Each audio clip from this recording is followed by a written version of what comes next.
Hello, hello, hello. I hope you're all having a great day today, as well as I am. And I want to welcome you again to Bible Study with Doreen. Today we will talk about the book of Genesis, chapter 41. And I will begin reading in the first verse. And it came to pass at the end of 2 full years that Pharaoh dreamed, and behold, he stood by the river. And behold, there came up out of the river 7 well-favored kine, fat-fleshed, and they were fed in a mellow. And behold, 7 other kine came up after them out of the river, ill-favored and lean-fleshed, and stood by the other kine upon the brink of the river. And the ill-favored and lean-fleshed kine did eat up the 7 well-favored and fat kine. So Pharaoh awoke. And he slept, and he dreamed the second time. And behold, 7 ears of corn came up, one stalk, rank and good. And behold, 7 thin ears, and blasted with the east wind, sprung up after them. And the 7 thin ears devoured the 7 rank and full ears. And Pharaoh awoke, and behold, it was a dream.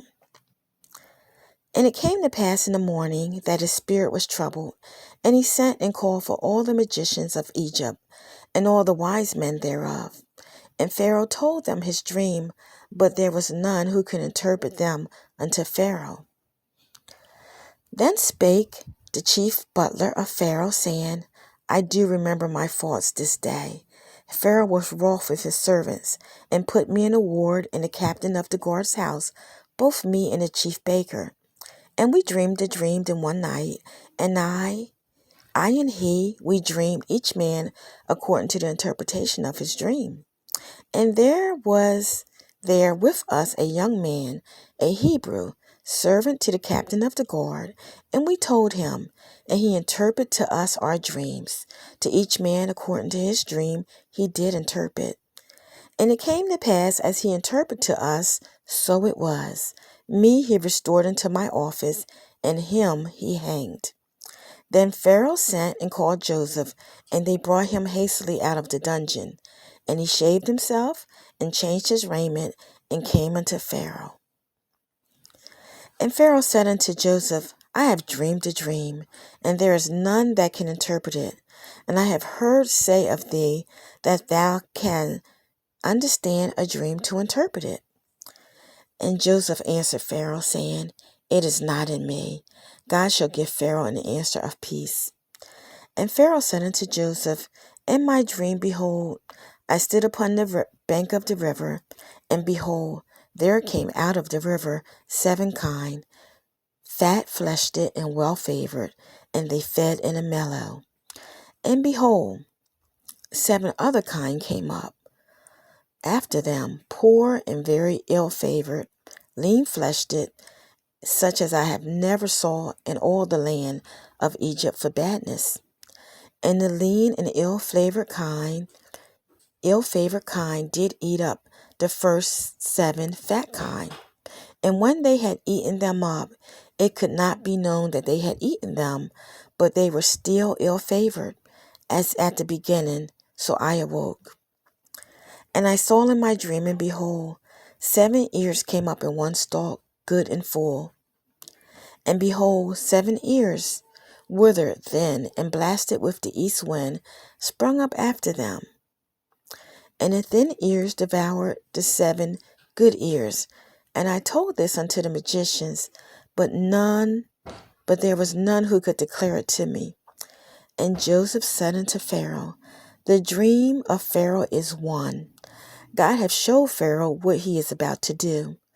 The 7 good kine are 7 years, and the 7 good ears are 7 years. The dream is one. And the 7 thin and ill-favored kine that came up after them are 7 years. And the 7 empty ears blasted with the east wind will be 7 years of famine. This is the thing which I spoke unto Pharaoh. What God is about to do, he showed unto Pharaoh. Behold, there come 7 years of great plenty throughout all the land of Egypt. And there shall arise after them 7 years of famine, and all the plenty shall be forgotten in the land of Egypt, and all the famine shall consume the land. And the plenty shall not be known in the land by the reason of the famine following, for it shall be very grievous. And for that dream was double unto Pharaoh twice. It is because this thing is established by God. God will shortly bring it to pass. Now therefore, let Pharaoh look out a man discreet and wise, and set him over the land of Egypt. Let Pharaoh do this. Let him appoint officers over the land, and take up the fifth part of the land of Egypt in the 7 plentiful years. And let them gather all the food of those good years that come. Lay up corn under the hand of Pharaoh, and let them keep food in the cities.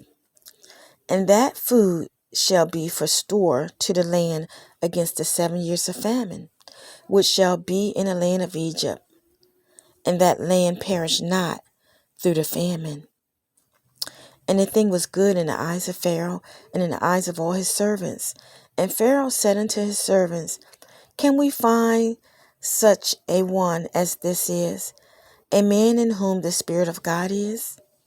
And Pharaoh said unto Joseph, Insomuch if God have showed thee all this, there is none so discreet and wise as thou art. Thou shalt be over my house, according unto thy word shall all the people be ruled. Only in the throne will I be greater than thou. And Pharaoh said unto Joseph, See, I have set thee over all the land of Egypt. And Pharaoh took off his ring from his hand, and put it upon Joseph's hand, and arrayed him in vestures of fine linen, and put a gold chain around his neck. And he made him to ride in the second chariot which he had. And they cried before him, bowed a knee, and he made him ruler over all the land of Egypt. And Pharaoh said unto Joseph, I am Pharaoh, and without thee shall no man lift up his hand or foot in all the land of Egypt. And Pharaoh called Joseph's name Zephathnath Paneah.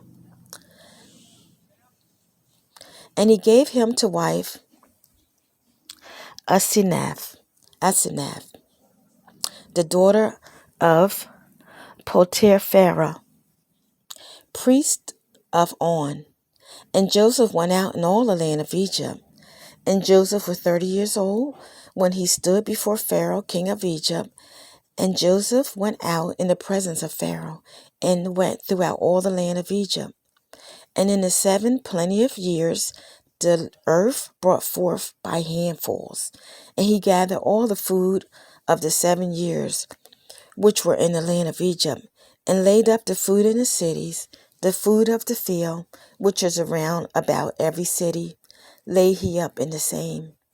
Joseph gathered corn as the sand of the sea, very much, until he left numbering, for it was without number. And until Joseph was born 2 sons, before the years of famine came, which Asenath, the daughter of Pharaoh, priest of On, bare unto him. And Joseph called the name of his firstborn Manasseh. For God, said he, has made me forget all my toil and all my father's house. And the name of the second called he Ephraim. For God has called me to be fruitful in the land of my affliction. And the 7 years of plentifulness that was in the land of Egypt were ended. And the 7 years of dearth began to come, according as Joseph had said. And the dearth was in all the lands, but in all the lands of Egypt there was bread. And when all the land of Egypt was famished, the people cried to Pharaoh for bread.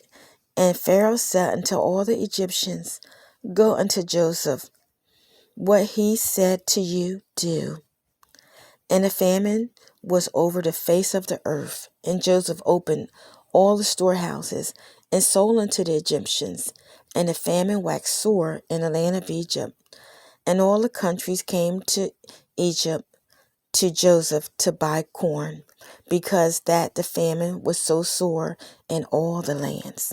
Amen. And that concludes the reading of Genesis chapter 41. So, that was a lot. This this chapter reminds me of so many things.